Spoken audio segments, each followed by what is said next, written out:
welcome to Everything Hollywood.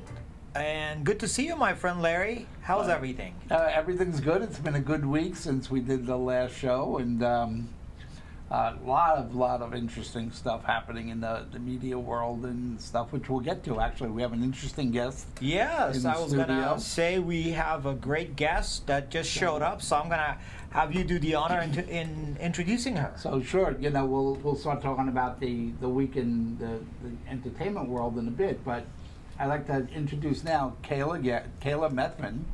Kaila is known as the heiress to the Kentucky Fried Chicken fortune. She's also a designer. She's got her own, apparel lines, an actress, a producer, and various other things. So without delay, I would like to introduce Kaila. Hi, Larry. Welcome you to the show. Thank you guys so much for the wonderful introduction. So I'm not an interesting character, first of all. I'm an amazing character. So let's just be clear about that. So you amazing character. Why are you known as the fried chicken lady? What's the connection? Well, my grandfather provided chicken for KFC back in the 70s. So. And that's it? Yes. Actually, he bought out KFC and he made it worldwide, and then we sold it to Pepsi in the 90s. Wow. So everyone likes to call me Kaila's freaking cool. So now, the question is, do you eat it yourself? Do you go to KFC's and order fried chicken? No, I go to the bar with you, Larry. Remember, we ordered that fried chicken just down the street here. Valley Inn. That's Great the best fried chicken. No, I'm not going to go against KFC. I'm sorry. We do have the best fried chicken. It's better than all the chicken companies. So you were born in South Africa? No, actually, I was born here in Santa Monica in Los Angeles. But the family is from South Africa. Yes, my mother's family is from South Africa. And so kind of give us the short version of how you've gone from then to where you are now and the kind of stuff you're doing. Okay. Well, I grew up in LA. I went to elementary school here in Los Angeles, and I went to Beverly Hills High. After that, unfortunately, my mom passed away, so I went to go live with my father in France. It was a really great experience. I got to learn the French culture, speak the language, je parle français aussi. I was able to study, couture there. I was able to go to some of the most prestigious schools in fashion, and I was really lucky to be able to travel and do that. So I got my bachelor's in fashion design at S-Mode. I got my master's in art at Shanghai at IFA, and I went to Polimoda in Italy. So it was really a great cultural experience. I was never very close to my mom's family, nor my father. My father is very religious, so we don't have a very close bond. But so I left home when I was 17, and after that I went to New York. I interned for Vogue. It was a great experience. I lived in Chelsea. Being young, 20, living in New York at that time, it was wonderful. And sadly, Hurricane Sandy hit, and I was like, no way. And I didn't have any friends at the time back then. So I decided to come to LA, and I got a little shop downtown, and I opened up my first little showroom. And from there, I dressed celebrities, and I was able to sell my products. And one day I woke up on the cover of Maxim USA, and it said KFC Heiress. So I was like, okay. And ever since then, it's just been interviews and documentaries and fun stuff in the entertainment world. And I got into modeling, and then I just got into so many other stuff. And now I work for other brands and I design, and it's just been such a wonderful, great experience. And, I feel really privileged, when I look at my life and throughout my past 10 years in LA and everything I've gone through. It's been definitely ups and downs, and it's definitely a crazy ride as a designer and having a creative lifestyle, but it was definitely worth it in the end. So, throw a few names at us. Who wears your stuff? Ooh, Larry, I can't do that. Oh, well. Okay. Celine Dion, Lisa Vanderpump, Catherine Foster. Who else? Oh my God, a lot of the people from VH1, Erica Jane. Ooh. Where do people find your stuff? I mean, how do they buy your stuff, your designs? You can find it online at metamethven.com. Currently, through COVID, though, I closed my website due to our factories were not open. So they've actually just reopened up, which is very, very exciting. So, and I have a new line actually coming out called Madam Special K, which is more of an EDM festive line, which opens up June 15th. Wow. And that'll be available online? Yes, online. I used to be available at a few showrooms, but, I took my stuff out due to COVID. So, things are kind of looking a little different right now. So I'm going to travel a little bit and see in certain states. Now I know because of COVID, we have certain restrictions in certain places.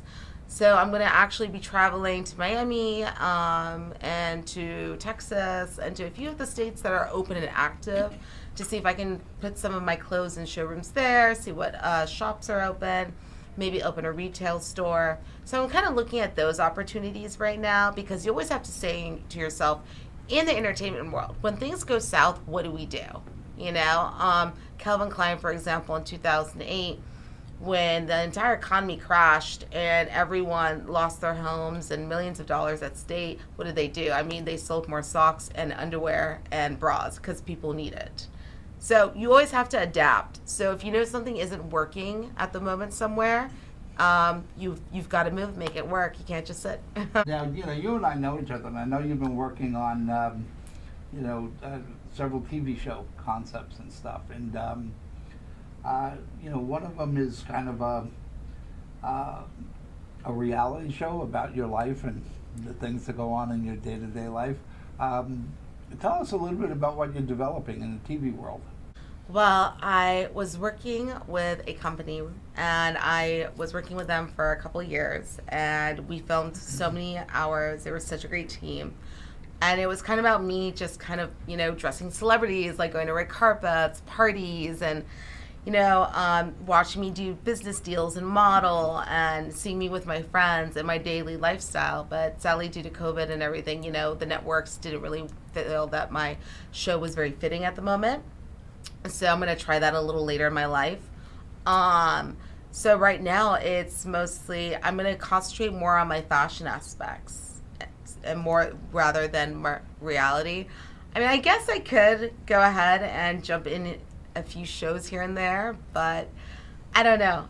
I just feel like all of a sudden this year has been just so dramatic. We went from COVID to masks to vaccines to, it's just been really a dramatic year. And I'm a very dramatic, outgoing person, and I demand a lot of attention. So I think concentrating on one thing at a time is really the best thing right now. And right now I really feel that my fashion is really the most important. Wow, I mean, what would you say your secret to success? I know a lot of people that are watching this from all over the world are people that, have an interest in entertainment, but a lot of people want to get into the entertainment. So what advice, I mean, obviously you've done so much, you've been extremely successful. I mean, you combed through this whole thing, but I mean, you've worked for many, many years to be where you are. So my question to you is, what advice would you give for people that are getting into the business, to the fashion, because it's obviously very, very competitive? Mm-hmm. And also, what's been the secret to your success to be where you are at today? I wasn't born very lucky in my life. Most people think that you're born lucky because they think that if you're born with money, you're automatically lucky. And that wasn't my case at all. I still had to go and bang through a number of doors, and I still had to bang through a number of people to get where I am. And a lot of them shot me down right in the beginning. And I would cry every time, and it's normal. We're human. We feel and we're emotional.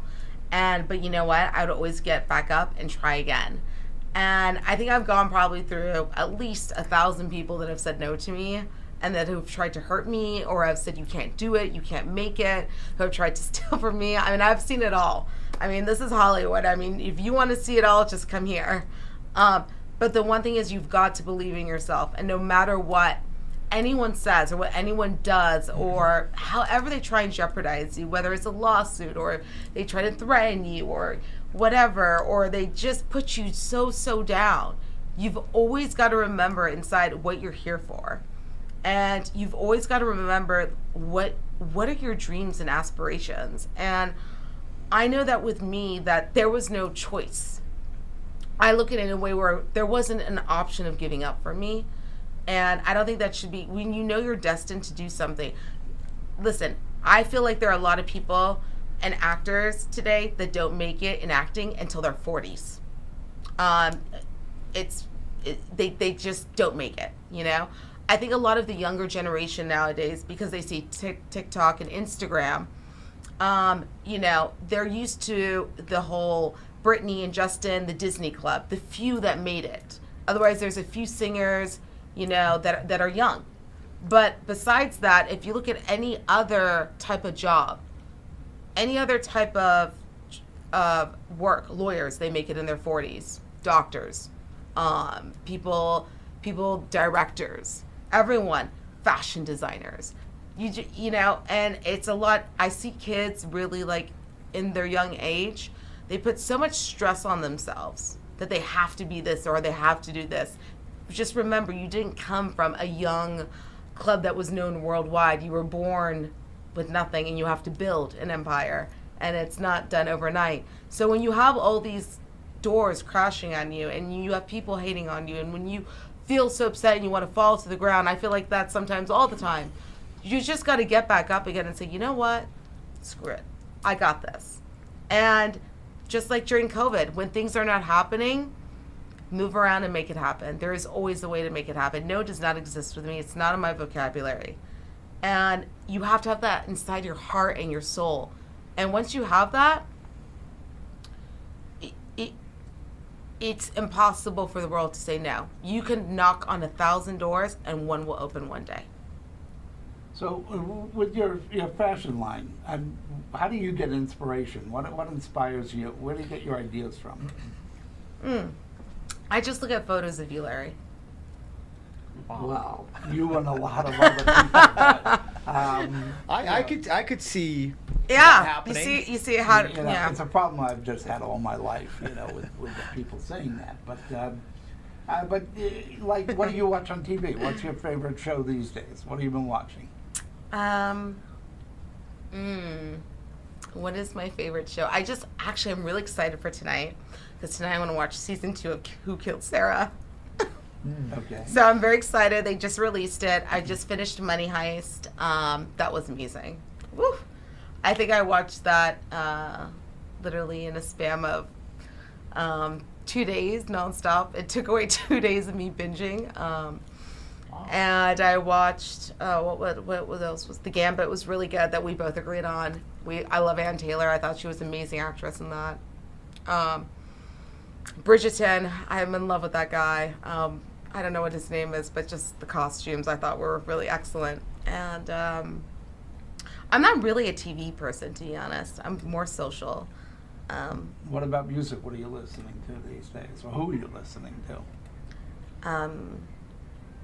You know what, Larry? It's really sad. I just go on YouTube and type in classic jazz. There you go. You know, that's it. That's as far as I go there. I don't really have a preferred. I'm more of an 80s, 90s chick. I'm more of the Cure, Bryan Adams, you know. I don't know. I like Aerosmith. I like Guns N' Roses. I'm more of Blondie fan. Today's music's not really my thing. I do love jazz. I love opera. But I'm not into electronic music. I can do some of it. Definitely Tiesto. I love him. I love Steve Aoki. I love who else do I love? Oh God, I have to think about it for a little bit. I like Afrojack. But so yeah, I like electronic music. But that's about it. You mentioned reality shows. I mean, do you have any aspirations to do acting yourself, and more like some of these shows that you're talking about? Would you do some acting if someone asked you? I mean, I actually even took acting classes, and I kept inviting Larry to my show, and I would never show Oh. Yeah, it was hilarious. She was taking acting lessons. Yeah. And say, tonight I'm going to do a scene, come and see me, and I would go, and she wouldn't be there. Okay, well, I'd go hide. that's But yeah. no, I definitely would get an Al Pacino movie. So, Oh, excellent. um, So you've taken acting classes, though, I've taken right? acting classes. Yes, I've done acting classes, and then I'm supposed to do this reality show that they're writing all the scenes for. So the gala starts on June 19th. It's a surprise. I don't know if I'm allowed to say what show it is. So, but it's basically like Selling Sunset, but with art. So I'm going to be in a few episodes of that. So I'm pretty excited about it, and I'll be hosting the party, which Larry, you're invited to, of course. Well, Larry. And the We'll be same watching your producer of TV. that is making a movie. She asked me to play a part in it, so I'm thinking about it. But again, I always wanted to, you know, my reality shows are more based on not conflict and drama. I wanted a reality show based more on art and giving back and kind of showing the world my what I'm good at. You know, that's what I would want. Now, Oh, sure. Thanks, Larry. stuff I have to ask. I mean, I want you to put your hands up and show everybody those nails, because those are truly amazing. Those are the longest nails that I've ever seen. Now, Yeah. here's the question. Name one thing that you can do with those nails that you look at it and you go, I wish I didn't have these right now. I'm trying to embarrass you. Can so you go ahead. type with those? I can type with these. Oh, so Really? I can Wow. type. I can text. I mean, I can. So when you're on your phone, you can type. I can't pick up like pennies or when I park the car. That's a problem. Picking up stuff. Okay. It's a little bit hard. And getting the credit card out of the machine. So I just carry tweezers everywhere in my purse.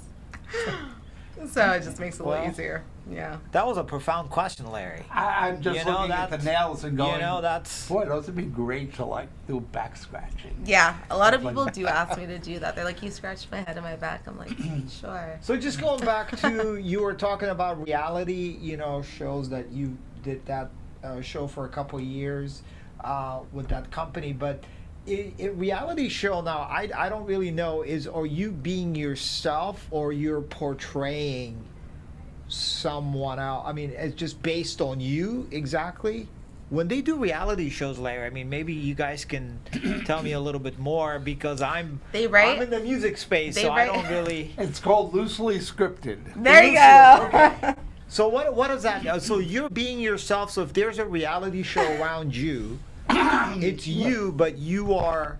Ad-libbing certain scenes. Well, let's be honest. I mean, you look at these shows like Survivor and stuff like that, and there's this cliffhanger where so and so is, could fall off the mountain and die, and the audience is in shock. But they forget there's like 100 people on the TV crew that are there. They're making sure they're not going to die.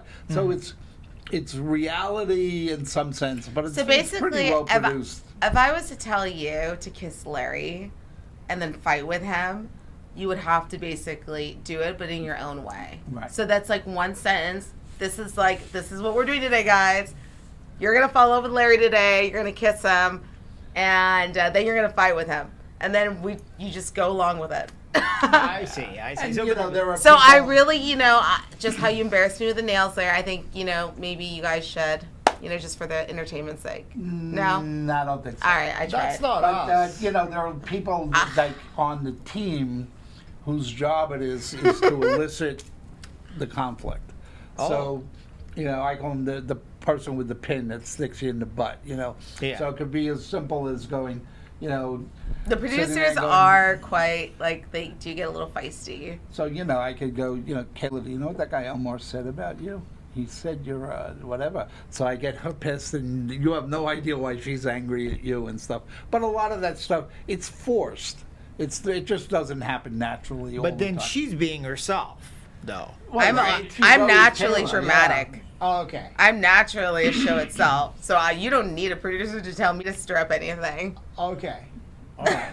So Wow. reality as a whole, other thing. It's based on reality, but it's, you know, it's. But would that produced make in- you a good actor too? I mean, if you're a reality show, Yeah. I've never really seen I mean, have you seen reality show people transitioning into like real? Yeah, I films think you're and seeing stuff? more and more of it now. You're seeing Okay. a Oh, lot yeah. of it and stuff. Oh, really? Okay. Because when someone gets comfortable with the camera, Yeah. then, you know, you're a good actor when you could be very natural when you're just not that aware of the camera being in front of your face. And Yeah. I mean, even you take this show, you know, that you and I have been doing. If you go Yeah. back to the first one, Yeah. you know, we were very aware of the camera. Yeah. Now it's at the point where we just don't even know that it's there, and we just. Well, it say also helps silly that the stuff. camera's like this small. Well, yeah, that makes it easy to make believe there's no camera in the room.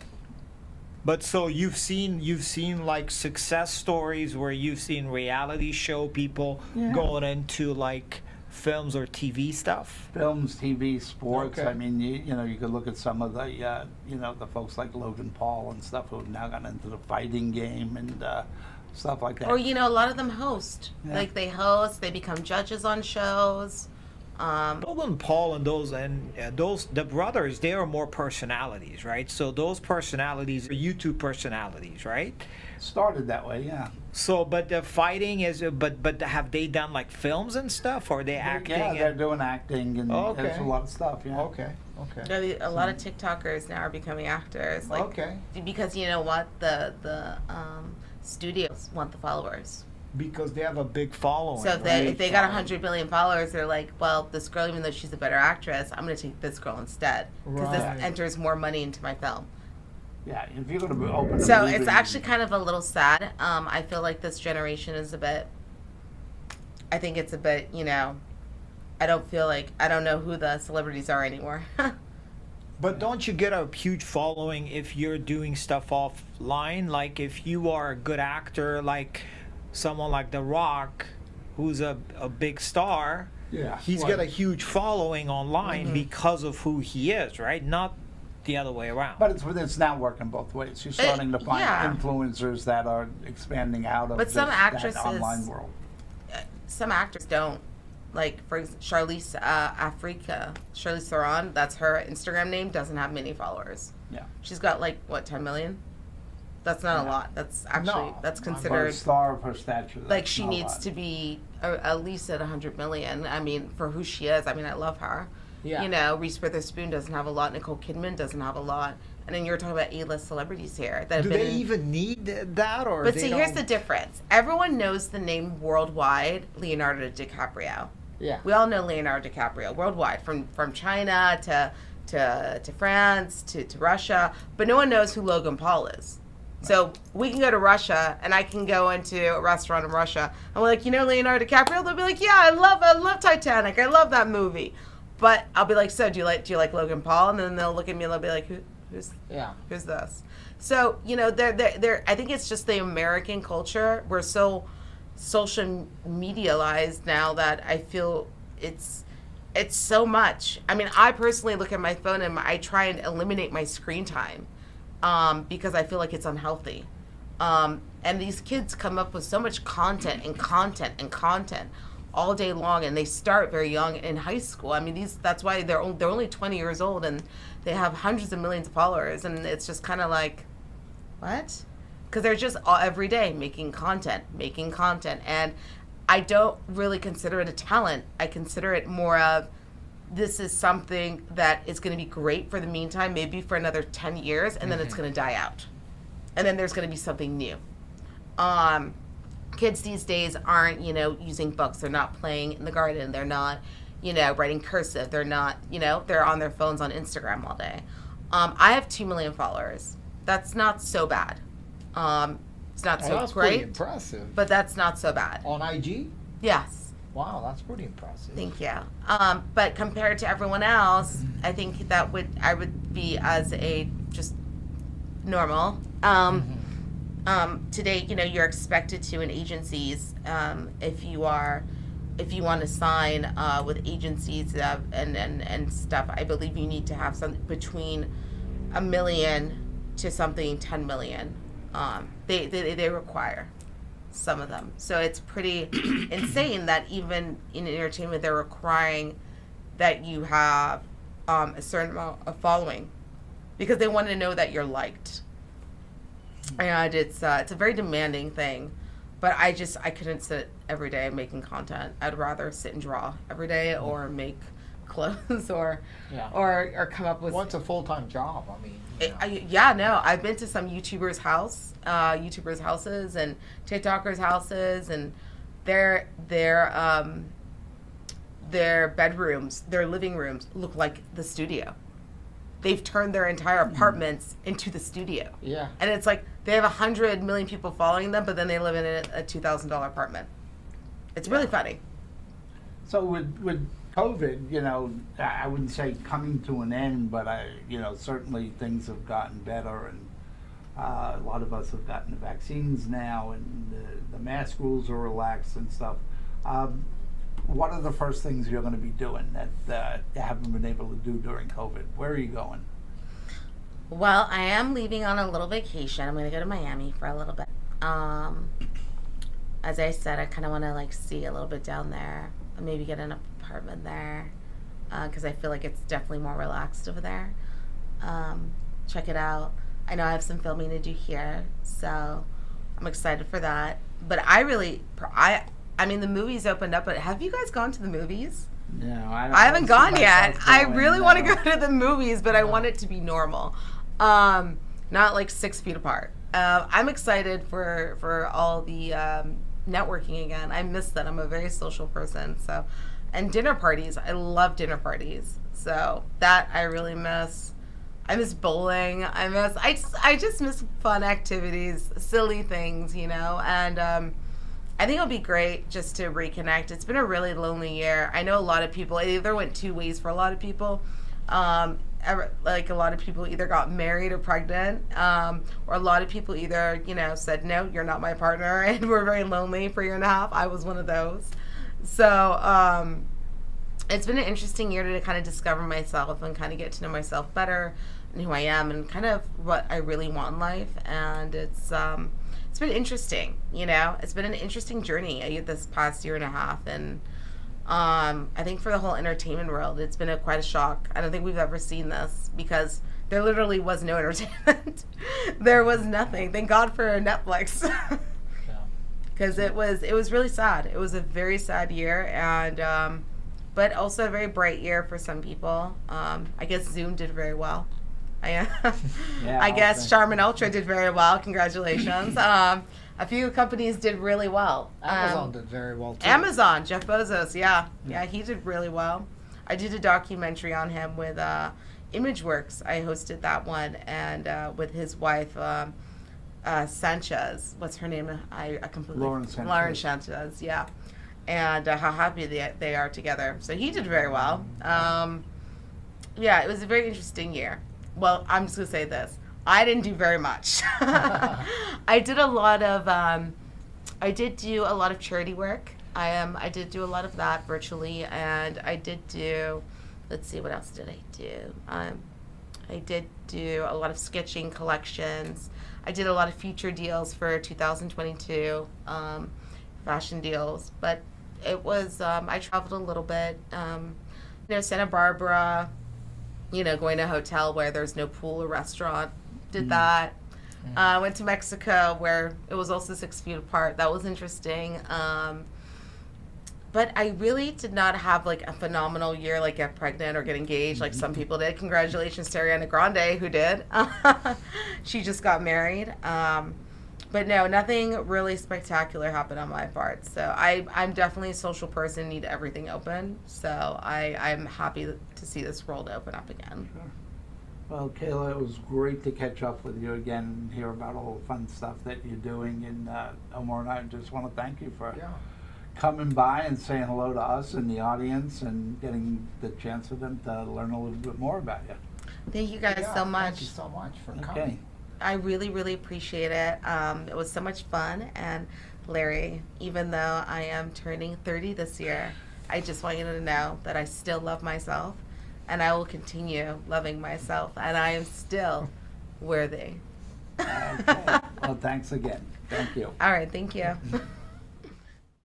We will be right back after this message from our sponsors.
Well, Larry, let's talk about the mergers this week. It's been an interesting week. Yeah, About the it's- mergers. I mean, first AT&T, and then I'm hearing about Amazon. So let's talk a little bit about that. Can you tell us what's been going on? Sure. You look at, what I mean. The big one is the AT&T. Yeah. Getting rid of the Warner Media properties and merging them in with Discovery networks and stuff, which is really quite amazing. I mean, especially for me because I lived through. I was part of the cable industry when John Hendricks started Discovery, and it was John just had this vision for that channel, and at that point it was just a simple channel. And you look at it now, it's one of the biggest media players in the world. Kudos to David Zaslav and his ability to take that thing and run with it and build it into the Goliath that it is today. It's an amazing deal. I think they're valuing it at like $130 billion or something like that. And who would have ever thought that Warner, that great name, and HBO and CNN and Cinemax and all those properties would end up getting gobbled up by Discovery. It's pretty amazing. What do you think the thinking behind it is? I mean, why is it that AT&T went along with a deal like that? Well, I think there are several reasons. Number one, if you look at AT&T historically, they've never really been a good content company. I mean, there's a huge disconnect between what they're good at and content creators and dealing with creators and things like that. That's one. But even beyond that, the AT&T financial structure was one that they were carrying so much debt that they really had to unload some of that debt. And what they did was they basically, while they still have a major position in this new Discovery Warner Media company, they're passing it over. They're eliminating a lot of their debt. They're taking their debt down, and they're passing over the asset to a company that's really very, very good at dealing with creative people and content and those issues. So I think the deal really works for everybody on this. So the reason is more financial for AT&T, it sounds like, right? I think I think they realize that they got to focus on their core business, and and then part of it is getting rid of a lot of that debt. By doing it this way, they just eliminated a huge headache for them. And again, there's still a major owner there, but they're passing along the responsibility for managing the company and building that company to Zaslav and the Discovery folks. And it's a good move. It's a really smart move.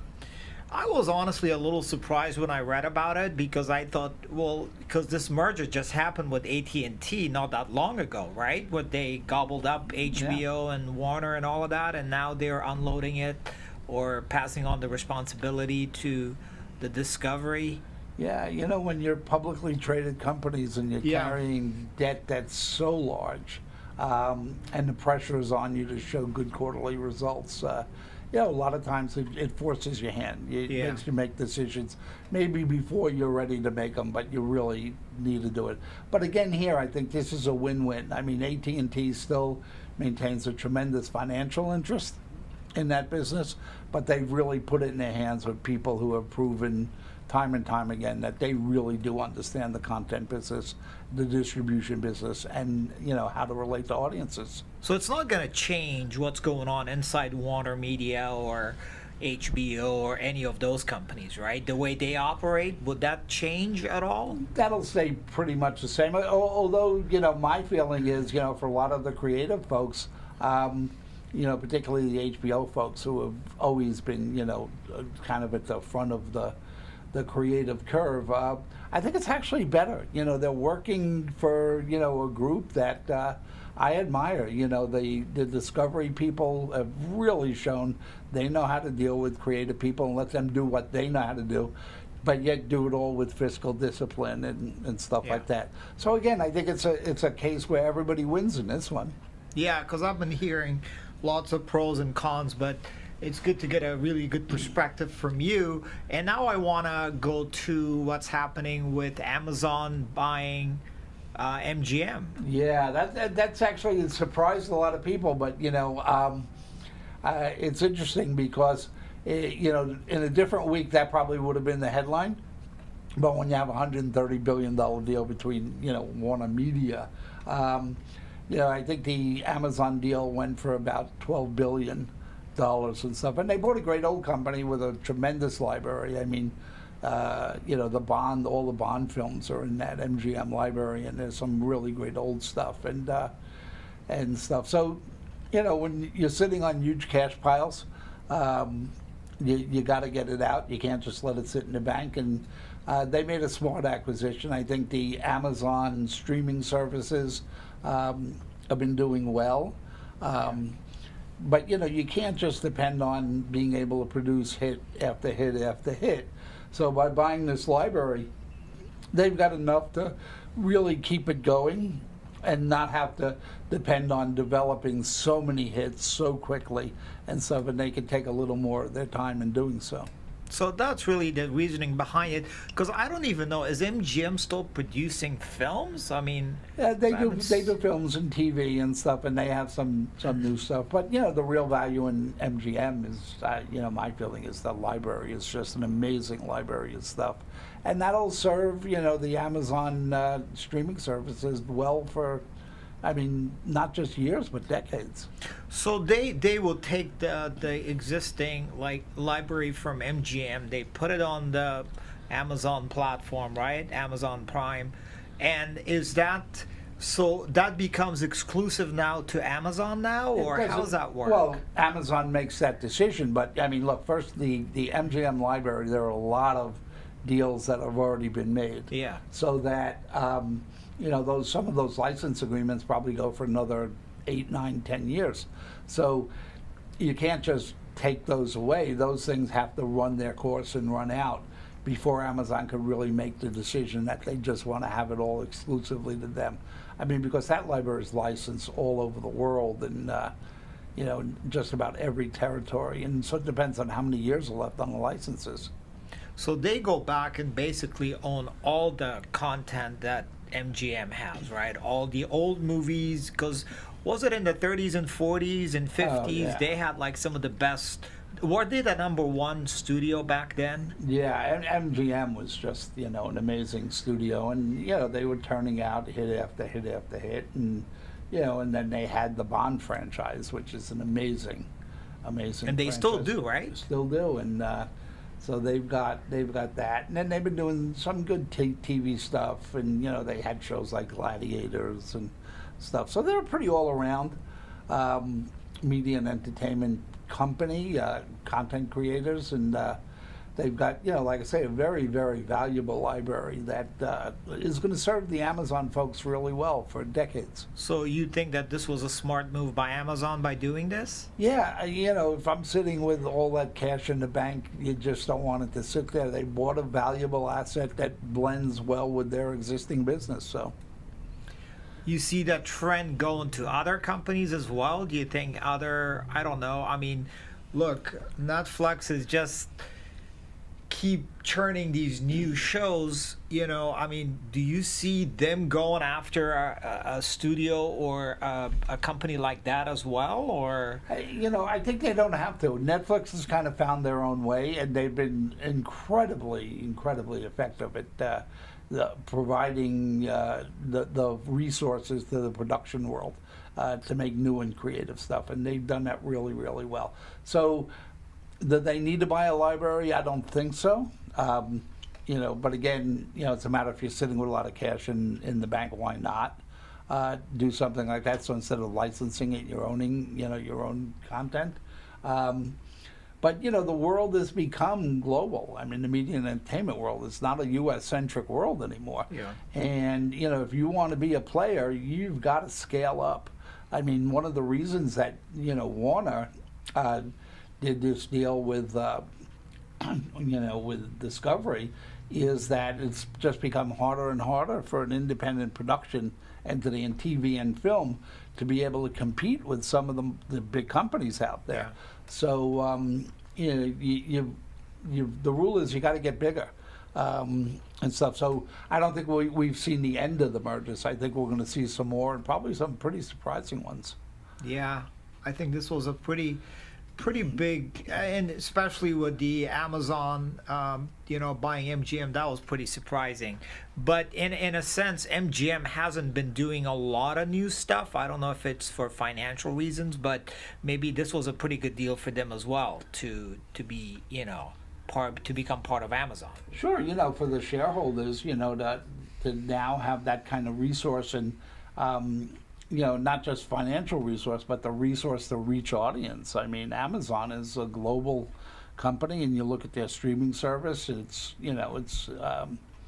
all over, it's growing and stuff. So again, for those folks and the shareholders of MGM, again, good deal. It's kind of like when Apple bought Pixar, right? Yeah. Kind of thing where they wanted to do projects through Pixar, but then they finally decided, hey, it's probably better we just buy the company, right? Yeah. So, but yeah, thank you, Larry, for that insight. It's been very interesting. Another interesting show, guys. I'm really happy to be part of this amazing show. We come every week and we share great value and the entertainment world with you guys. So thank you again for watching. Larry, thank you again for being here, and we're gonna keep doing it, right? Yeah, it's fun. I would love to, have some folks in the audience who watch this kind of let us know what it is that they're interested in. What do they want to see?